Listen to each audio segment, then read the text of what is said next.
Fast forward in come out channel so how AG politics avenue podcast also trend because speaking headlines and a jembre na EDB exomo ewa any dim nia humbraxi once and AD can ya best so which must subscribe to the channel. Hit notification bell so share na out of four accounts so answer into NKB. Any dim nia humbraxi mo best say young political highways no eja dem uni enya asem koto akra na eye lawyer Martin Pegbu na me no ka say ene watimi actually say sika bi etimi eyira free eye Ghana commercial bank account uma hu baby sika no ekoye na ohwehwe mu a satam so na NPP amayeko no na wo eye eti akonya so a samre no so na aka kra bi ama ya ba beto aba nti within that time frame no ene sika no etimi eyira ya osusu se sika no omode ekoye campaign na or make a whole lot of exposés bia na onya enya asem koto akra efa ho best also enko insimunim na yenhwe ne yeko ene de ba AGH politics avenue prostate, because prostate cancer is deadly, very deadly, okay? Do it. It doesn't cost much. Then again, now we are looking forward to Yoko going into the 52.5 billion cedis that moved from GCB to unknown accounts in 2020, close to the elections. So the questions we are asking is that did the previous administration use that money to finance the election? If not, why is Johnson Ekwuamoesiedu failing to give the report more than 5 years on? In December 2024, he said he will come out with the report on where the money went. 5 years. He go explain tire. Yeah, he go explain tire. 5 years. He's not able to come out. And we are still sitting here and watching him. So what kind of country is this? That's where he would have lost his job. Pro tanto. He said 52.5 billion left GCB to unknown accounts. And 5 years on, we cannot explain. What kind of country is this? Is it any wonder that we had to go to the IMF? Okay, so I see your Ajiman Bedu the second, Domahini. Thank you for standing up when a lot of people chose to keep quiet. To be after there, Sofe Kufu Yasantua, and then Kinteki Teku through the second, Gamanche. Thank you, thank you, thank you. Let's see how it goes. Let's continue to build a resilient and strong society. I see. Council, thank you. About the loss of revenue to the state. Under Article 41G of the Constitution, you have a right of action before the courts. Yes. So don't come and talk about it again. Let's come together and bring an action to ensure that we have resource. Let's see what Mr. Archer can do. Because, you know, Kofi Afulu first took it to OSP. And we know how he had been playing soft on Akufo-Addo's appointees, etc. So Afulu has now taken a new petition to Yoko. Let's see what Mr. Raymond Archer can do, and then we'll see. Indeed. Yes. Thank you very much. Thank you so much. And then we're monitoring the news of an early morning accident that occurred at Nsom Adwejuri at around 5:30 a.m. involving 8 vehicles.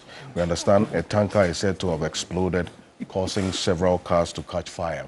So we're keeping an eye on that as well. There was a quick response from the fire service and Ghana Police Service as well. So we're keeping an eye on that particular one. Kofi Bento is joining us, as I said earlier. This conversation is heavy on policy as well. The Vice President of Policy Think Tank, Imani Africa, is a private legal practitioner as well. Good morning. Mr. Good Bento. morning. Thank you for joining us. Thank you for having me. Do you have a relative who's a cocoa farmer as well? No. I might not you. Oh, okay. This is my relative who is a cocoa farmer.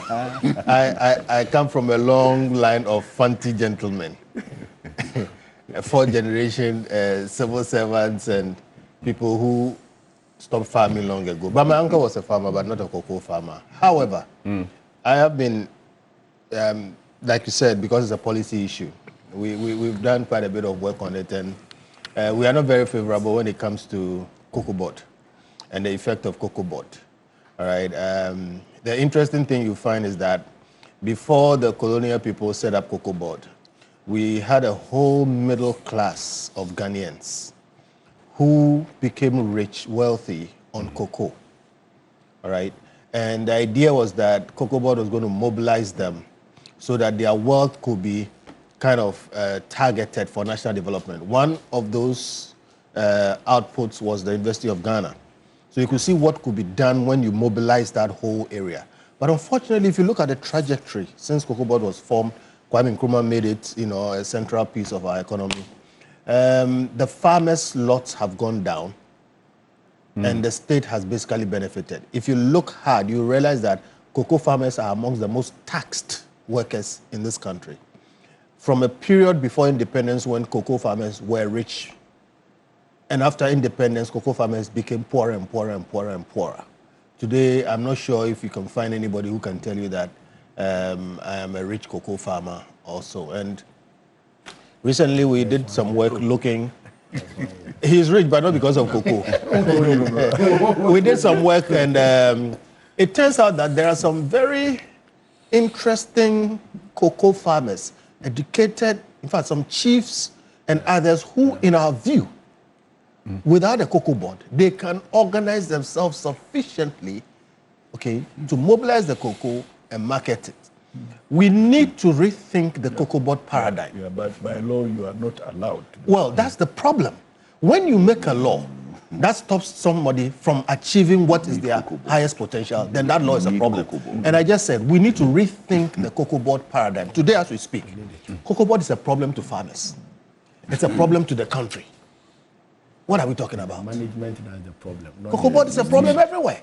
So we need to rethink the COCOBOD paradigm. It's been over 50 years, and clearly something is wrong. Is it about the institution or the management of the institution? There are two different things. You see, we like to think in those terms, but we like to think in terms of paradigm.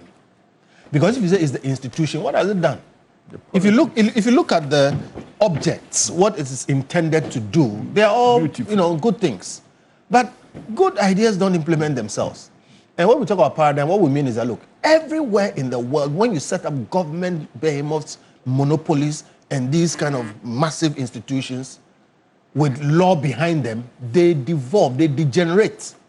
Okay? So what we need to do is, what are we trying to achieve? Mobilize cocoa farmers. Okay? Make sure they get the benefit of their own work. Make sure we also get the benefit of our own work. And clearly we are going down. Look, by our projections, in the next 5 years, because of galamsey and a number of things, Ghana is going to lose its position as the second. Ghana will drop to like 3 or 4. As we speak, China is producing cocoa. All right? As we speak, there are all kinds of cocoa plantations. The whole idea of how to produce cocoa has changed. Ghana is one of the few countries that is still using the same methods that we used 100 years ago, which has an effect on the quality of our cocoa. But clearly, as we speak right now, we are going down on every level. Quantity, we are going down. Quality, we are going down. And we are likely to lose our place. So look, we need to rethink the COCOBOD paradigm. We need to rethink our cocoa industry. We sat here, Ivory Coast came in, okay, they did it differently. And now they are producing far many more tons than we are producing. We claim that ours is a better quality. But I can tell you right now, that premium, we are losing it. Okay? Some of the things going on right now, it is because we are facing competition across the world from places that we didn't know could produce cocoa and produce it to compete with us. So we are doing something wrong when it comes to cocoa. And I think COCOBOD is in the center of that mess. I see. And, well, is it the same position you're, Dr. Kabama? Absolutely not. I mean, a complete deviation. Actually, the problem of mechanism that they're going to employ, moving away from the old module of the syndicated loan to this new module of some level of self-financing with a revolving fund. The advantage we see is the spot sales that are yet to see the optimization of pricing. We see the automaticity as well that government is talking about, so that when there's a change in the price of cocoa on the world market, automatically we'll see a reflection of it locally. The cocoa farmers have their own view on this. Joining me in the studio right now is Joe Jackson. He's a financial analyst and the CEO of Daylex Finance. As I indicated, we want to have a broad conversation of what the way forward will be. Mr. Jackson, good morning. Thank you for joining us. Good morning. Good morning. Also joining us this morning is Samuel Adimado. He is the president of the Licensed Cocoa Buyers Association of Ghana. The Licensed Cocoa Buyers Association of Ghana. Correct. You are an integral part of this entire chain, is it not? Just for the benefit of the uninitiated, what's the critical role of the LBCs in this? Yes, the LBC is basically interface between the farmers and COCOBOD. So after the agronomic activities, right from the post-harvest level, we go in to mobilize the cocoa from the various hamlets and communities, aggregate it, maintain the quality, ensure that it is put into jute sacks. We move it to the districts where our depots are. So at the districts, then we invite quality control company to do the grading and sealing. Then we also ensure that it is transported safely into the various COCOBOD warehouses at Tema, Takoradi, and Kumasi. So this is the core activity we do in addition to the documentations and then the traceability of the cocoa that we add on. Right on. Thank you very much for helping us understand the critical role that you play in all of this. Also joining us in the studio is the Director of Presidential Initiatives in Agriculture and Agribusiness. Cocoa is also an integral part of the work of this man that we're going to have join us. Dr. Peter Boama Otokono is Director of Presidential Initiatives in Agriculture and Agribusiness. Doc, good morning. Thank you for joining us. Good morning. And I'm happy to be with you. It's been a while. It's been a while indeed. But you are looking good. I can say same for you. and I see my uncle here. Indeed. Is it wrong? Yes. He doesn't come back to our community anymore. Oh, really? Yes, I'm chastising him for neglecting his heritage. Oh, I see. You have to answer some questions in that regard. Well, the man you're hearing is Honorable Andy Apiakobi. He is a former member of parliament for the Asante Achim North constituency. And then also, he is a cocoa farmer. Yes. A cocoa farmer. So I invite him to my farm so that I will feel the impact of his agronomist credentials. I will visit you very soon. Perfect. You have 50 acres, correct? Yes, I have 50 acres of cocoa. On one side and 20 on another. And 20 on the other side. Perfect. Thank you very much for joining us. Cocoa is not just an economic commodity. It is a political commodity as well. So, and a matter of policy. Until Kofi Bentel is the Vice President of Imani Africa. He's a private legal practitioner. He's also taking his seat right now, joining us. And also joining us is Martin Pebu. He is a private legal practitioner, a passionate Ghanaian, and a beneficiary of the cocoa sector. Yes. Council, good morning. Morning, Mr. Thank you for joining us. Morning. Good. Yeah, okay, so it's good to be here again, my usual rituals. Thank you, the good people of Ghana, for making this program your unparalleled and uncontested #1 program. Thank you for the insights. Yes, always showing us, this is wrong, this is correct, etc. It's your program, so continue to make it your program. We are grateful. So once again, we'll start with men above 40. Today we change the order. Important. Please, if you are above 40, you should be doing the prostate check. Go check your... Now, cocoa rehab. Somebody send a message of cocoa rose. There is cocoa rehab. There is this cocoa swollen shoot virus disease, which has devastated about 40% of our farmlands. COCOBOD took a loan of $350 million from the AFDB to rehabilitate 156,400 hectares. $350 million. We pay $61 million every year. We are paying now. COCOBOD had only finished and handed over 40,000 hectares. All the $350 million gone. Out of 6,400. All the $350 million gone. Another 700 million cedis from COCOBOD's coffers gone. And only 40,000 had been completed and handed over to the farmers.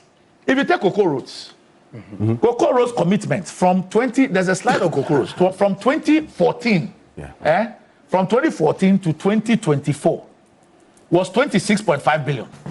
26.5 billion. However, for 3 years alone, 2019, 2020, 2021, COCOBOD awarded road contracts of 21.5 billion cedis. 3 years, 19, 20, 21. Now, in the year 20 alone, they awarded contracts of $1.2 billion. $1.2 billion. Same value as the entire syndicated loan. Yeah, so this is it. Look at this. So if you look to the left, this is the producer price review committee's allocations. So till date, the total allocations for us to do roads, 4.7 billion. Now go and look at the total value of contracts awarded, 26.5 billion. Ghana cedis. Now, but watch the three reds. 1, 2, 3. Those 3 years alone, 21.5 billion. And if you watch the 2019, 2020, 1.175 billion and 231 million cedis road contracts awarded just that year. Wow. But look at this. Look at the first column, the allocation. If you look at the allocation, the 4.7 billion, nothing. It gives you an average of about 430 million cedis a year, an average of 430 million. Then, so if you get an allocation of an average of 430 million and you award contracts of 21.5 billion, what you're essentially saying is that it will take you 47 years to pay. Yeah. Meanwhile, you sign these road contracts to be executed between 24 months and 36 months. And said that once these contractors finish and they issue their certificate, you, COCOBOD, you have 90 days to pay, failure which will attract interest. Who does this? So what are you going to do? Who does this? So who's going to be held accountable for all of this? Well, it's not for me. Yeah, you can go to the jute bags as well. You can go and check the jute bags, the jute sacks. The next thing. And the money paid to University of Ghana lands, the 12... $9 million. For how many acres? 12 acres. Can you imagine? Now, these are jute sacks. If you look before the 22 season started, COCOBOD had 94,000 bales in stock. That's the CEO of COCOBOD, Dr. Randy Abbey, stating the position of COCOBOD that he inherited, giving quite some detail last week. And you find all of that in different forms on our various social media handles, TV3 Ghana. Welcome back. This is Key Point on TV3. We're live on 3FM 92.7. That position of COCOBOD, where we are, or where we were, where we are now, and where COCOBOD intends to go based on the details of the finance minister's press conference a couple of days ago, is going to be the major conversation this morning. As for the position of the CEO, it's been clearly stated. Now we're lifting the conversation beyond that. These major stakeholders who are going to be impacted or they will benefit from these reforms are the ones we want to hear from this morning. Beyond what the CEO has said, the minority in Parliament were quite clear in their words that they want government to answer for what is happening now and calling for heads to rule as well. They held a press conference just a few minutes after the finance minister, Dr. Kasiela Tuforsim, put out a raft of these reforms that I referenced earlier before we start. I'm going to run through it in a bit.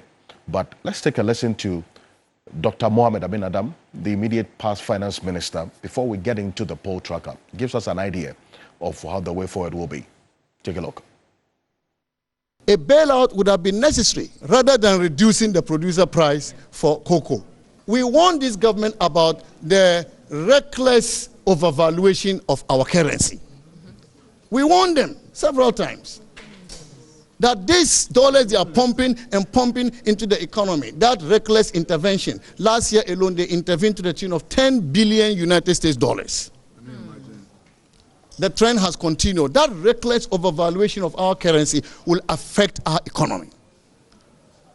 Because those of you who understand economics know that when you overvalue your currency, it adversely affects the export competitiveness of your country. Government should know, because they have economists amongst them. They should know that anytime you are implementing a policy, there are trade-offs. There are trade-offs, and therefore by overvaluing the currency as a policy, they should know that other sectors will suffer. So what a responsible government has to do is to achieve what we call policy equilibrium.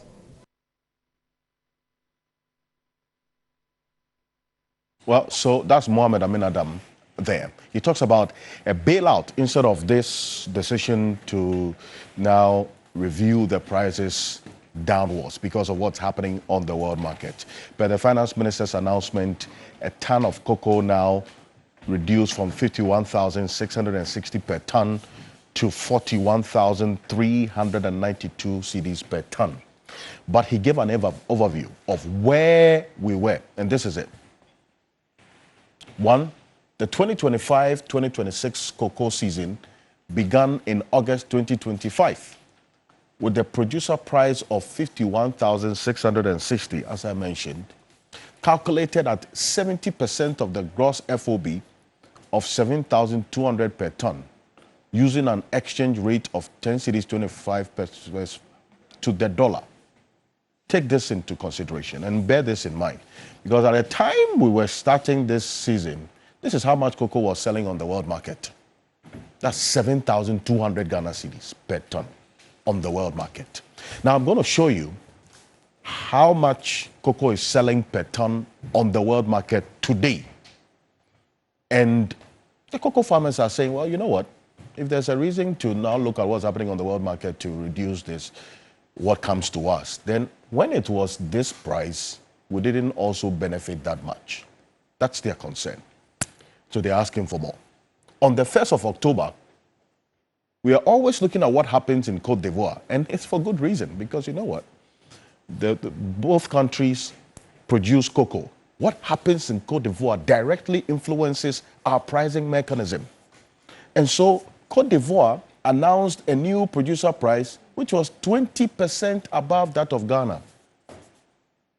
So then there has to be some response from Ghana to ensure that this does not influence smuggling. That's what the finance minister said. And this was the response. We ain't some who team course or channel so mammy and I was so jimmy or had a senator body and the Dumbi Edumania. Unia, if a sample room night, some more strong.